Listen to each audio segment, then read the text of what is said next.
भाई साल है 2025 का, मेरी बॉडी में काफी इंप्रूवमेंट्स आ रहे हैं, but the only body part which is not getting improvement और वो है मेरी शोल्डर्स। मैं टी शर्ट डाल रहा हूँ तो टी शर्ट में चेस्ट आर्म्स अच्छे दिख रहे हैं बट शोल्डर्स वीक दिख रहे हैं। मैंने ऐसे क्या किया, मेरे शोल्डर्स में इंप्रूवमेंट दिखी मुझे, तो वो मैं इस वीडियो में डिस्कस करने वाला हूँ। मतलब यार ऐसा हो गया था कि मैं दुनिया जान के एक्सरसाइजेस कर रहा हूँ बट मेरे शोल्डर्स फिर भी नहीं बढ़ रहे हैं। फिर मेरे को एक ऐसा सिस्टम मिला, एक ऐसा मेथड मिला जिसकी वजह से मेरे शोल्डर्स बढ़ना स्टार्ट हो गए और देखते ही देखते मेरे साइड डेल्ट में जो राउंडनेस है वो राउंडनेस आने लगी। मेरा rear dealt without any pump, without कुछ, ऐसे ही जैसे अगर मैं नॉर्मल खड़ा हूँ तो पीछे से ऐसे मसल एक उठी रहती है रियर डेल्ट की।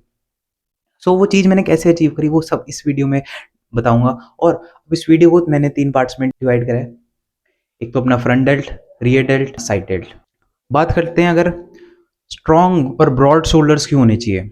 एक स्ट्रॉन्ग और ब्रॉड शोल्डर्स एक मस्कुलिन फ्रेम दिखाता है। ये दिखाता है तुम्हारे पास एबिलिटी है किसी को प्रोटेक्ट करने की, एक लीड करने की, और वुमेन के लिए स्पेसिफिकली बहुत अट्रैक्टिव रहते हैं मेन विद बिग शोल्डर्स। सबसे पहले बात हम करते हैं फ्रंट डेल्ट की। देखो फ्रंट डेल्ट, अगर तुम कोई भी प्रेसिंग मूवमेंट करते हो, चाहे वो पुशअप्स हो गए, चाहे वो बेंच प्रेस हो गई, उससे तुम्हारे फ्रंट डेल्ट हमेशा टारगेट होते हैं। बट फिर भी ऐसा तो नहीं है कि हम ट्रेन नहीं करेंगे। तो शोल्डर्स डे पे सबसे पहली एक्सरसाइज तुम्हें लगानी है सीटेड ओवरहेड प्रेसेस। और सीटेड इसलिए क्योंकि तुम्हारे पास मैक्सिमम लोड हो शोल्डर पे, ताकि तुम किसी और बॉडी पार्ट का सहारा ना लो या तुम लेग से लिफ्ट मत लो तो किसी भी तरह की सपोर्ट इसमें नहीं मिलेगी और तुम सीटेड रहोगे। सबसे बड़ी बात यह है कि जब भी तुम इस एक्सरसाइज को परफॉर्म कर रहे हो, तुम्हें कोशिश करनी है अपने जो हाथ हैं वो वाइड होने चाहिए। ऐसे हाथ नहीं होने चाहिए, थोड़ा सा वाइड। इससे क्या होगा कि जितने भी तुम हाथ अपने क्लोज रखोगे ना, उतना ज्यादा लोड तुम्हारे ट्राइसेप्स पे आएगा। इसीलिए हमें क्या करना है, हमें ट्राइसेप पे लोड नहीं चाहिए, हमें शोल्डर पे लोड चाहिए। तो हम उसको वाइड लेंगे और पूरा ऊपर तक जाएंगे, क्योंकि तुम पूरा अगर ऊपर तक जाओगे तुम्हें थोड़ी सी जलन होगी शोल्डर में, और वही हमें चाहिए।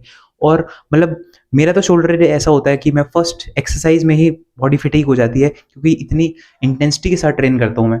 तो शोल्डर प्रेसेस मारनी है, और अब तुम्हें हैवी मारनी है शोल्डर प्रेस। ऑलवेज तुम कोशिश करना कि ऐसा ही रैप रेंज हो जिसमें 7 से 8 मतलब 7 से 8 रैप आ जाए, ऐसा वेट हो। और कोशिश करो कि तुम ये स्मिथ पे मारो। इसके तुम्हें 2 या 3 सेट मारने हैं और 2 या 3 सेट के बाद ही खत्म कर देना। अब हमारा फ्रंट डेल्ट ट्रेन हो चुका है।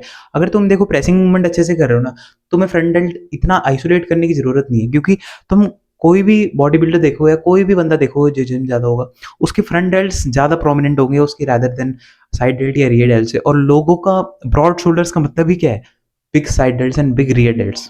रियर डेल्ट को कैसे बनाया जाए? रियर डेल्ट के लिए सिंपल 2 एक्सरसाइज चाहिए हमें। क्या है वो 2 एक्सरसाइज है? एक, हमें मारनी है reverse pack deck, but reverse pack deck with twist. But इस मूवमेंट में प्रॉब्लम पता क्या है? इस मूवमेंट में ये प्रॉब्लम है कि जब भी तुम रिवर्स पेक डेक मार रहे हो, तुम्हारी टेंशन जो रियर डेल्ट में है वो तभी है जब तुम पूरा पीछे तक लेके जा रहे हो।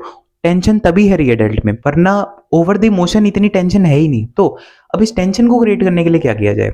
ये मेरी रियर डेल्ट की वीडियो है कि मैं कैसे रियर डेल्ट्स मारता हूँ। तो इसमें मैं टेढ़ा बैठा हूँ, टेढ़ा बैठ के मैं हाथ को यहाँ से आगे लेके आ रहा हूँ। इससे होगा क्या, जब भी मैं यहाँ से उसको पिक कर रहा हूँ, यहाँ से उस मशीन को ले रहा हूँ, तो कंटिन्यूस टेंशन बनी हुई है, कंटिन्यूस टेंशन है रियर डेल्ट में। और जो स्ट्रेच है at the starting, that will create the muscle. वो ही रिस्पॉन्सिबल होगा maximum muscle hypertrophy and achieving muscle failure. तो रियर डेल्ट के लिए ये एक्सरसाइज बेस्ट है। और मैंने जब ये एक्सरसाइज स्टार्ट करी थी तब इस एक्सरसाइज पे मैं 20 किलो मारता था, only 20 KGs. Rear delt weak था, और अब ऐसा टाइम हो गया मैं इसमें 55 किलो से सेट मारता हूँ। तो वो प्रोग्रेसिव ओवरलोड है। और मैं देखा ये 2-3 महीने में पहुंचा हूं मैं 20 से लेके 55 किलो तक, और रियर डेल्ट का साइज भी बड़ा है। तो यार वर्कआउट करने में यही है कि तुम एक एक्सरसाइज पे स्टिक रहो, फॉलो अ स्पेसिफिक रूटीन, और उसमें देखो कि तुम्हारी कितनी इंप्रूवमेंट्स हो रही है over the time. Exercise bar bar change करते रहोगे तो तुम्हें पता ही नहीं चलेगा कि तुम्हारी बॉडी में इंप्रूवमेंट आ भी रही है कि नहीं आ रही है। रियर डेल्ट की नेक्स्ट एक्सरसाइज है फेस पुल्स। फेस पुल्स कैसे मारनी है? जो पुली है उसको थोड़ा अपनी हाइट से नीचे लगाओ। तो अपनी हाइट से जब नीचे लगाओगे तो थोड़ा सा पीछे जाओ और उसको पिक करो वहां से, और you bring it like this.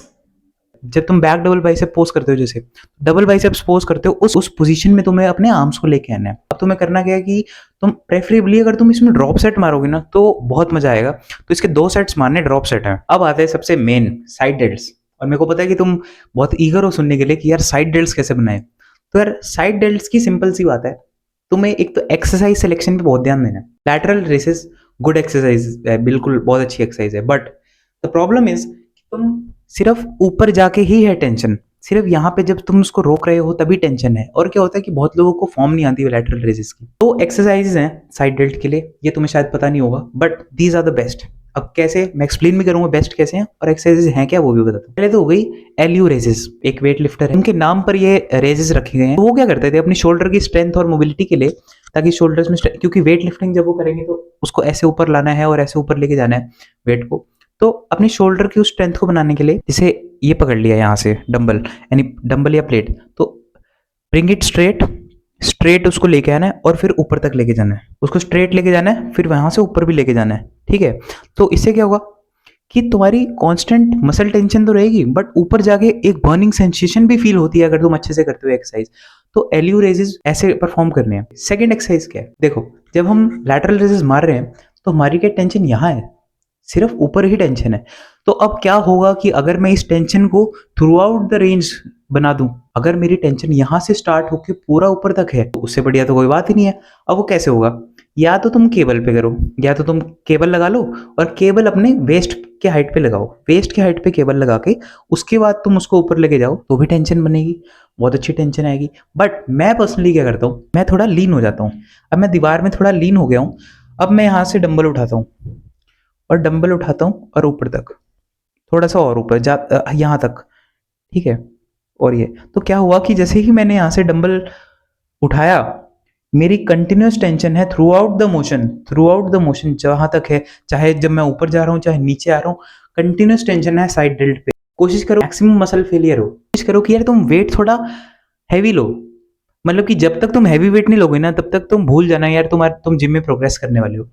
क्योंकि फिर वही बात है कि तुम लेस वेट लोगे, फिर तुम 20-25 रैप मारोगे, उस पर टाइम वेस्ट होगा। मेन सीक्रेट पॉइंट क्या है शोल्डर्स बढ़ाने का, देखो शोल्डर का साइज तुम्हारा ना साइड डेल्ट और रियर डेल्ट से आएगा मेनली। मतलब मेरे शोल्डर्स पर्सनली कैसे बढ़ना शुरू हुए, उसका सिंपल सा आंसर है रेपिटेशन। मैंने क्या करा, मैंने देखा यार कि शोल्डर्स है ना जो, वो बहुत जल्दी रिकवर हो जाती है। मतलब मैंने आज शोल्डर्स मारे तो मेरे परसों तक रिकवर है। तो मैंने क्या करा कि यार मेरे साइड डेल्ट्स वीक हैं, तो मैं हफ्ते में 3 बार साइड डेल्ट्स मारने लग गया। कैसे, फर्स्ट डे जैसे मैंने चेस्ट मारी, तो चेस्ट के बाद मैं साइड डेल्ट्स का सेट मार लेता था, एक दिन बाद छोड़ के फिर से मार लिया, लेग्स वाले दिन कर लिया, और शोल्डर वाले दिन तो अलग हो ही रहा है। प्रोटीन स्टिमुलस से ग्रो होती है बॉडी, तो मैं उसको कांस्टेंट प्रोटीन स्टिमुलस में रखता था कि यार उसमें ग्रोथ स्टिमुलस मेरे को देना है। तो मैं क्या करता था, उसको बार बार ट्रेन करता था, हफ्ते में 3-4 बार ट्रेन कर लिया साइड डेल्ट्स। तो इस चीज से ही मेरे साइड डेल्ट्स ग्रो हो गए। और इस चीज का मेरे को नोटिसेबल डिफरेंस कैसे दिखा कि देखो मैं पहले ऐसे दिखता था फिर ऐसे दिखने लग गया, तो शोल्डर्स में मेजर इंप्रूवमेंट है। ऐसे ही वीक बॉडी पार्ट इंप्रूव हुआ, बट ऐसा नहीं कि तुम पूरे शोल्डर्स ही 3 बार ट्रेन कर रहे हो कि स्टार्टिंग से अपना ओवरहेड प्रेस, फिर साइड डेल्ट, फिर रियर डेल्ट। जो अपना वीक है, जैसे साइड डेल्ट हमें बनाना है, हमें क्या राउंडनेस चाहिए, हमें शोल्डर्स में अपने राउंडनेस चाहिए। वो राउंडनेस कैसे आएगी, राउंडनेस आएगी साइड डेल्ट स्ट्रेन करके और रियर डेल्ट स्ट्रेन करके। अब तुम देखो तुम्हारा क्या वीक है, उसके हिसाब से अपने वर्कआउट को स्ट्रक्चर करो। और that was it for this video. तो अगर तुम्हें ये वीडियो अच्छी लगी तो like and subscribe to my channel, और आगे ही अच्छी वीडियोस आती रहेंगी। Thank you for watching, bye bye.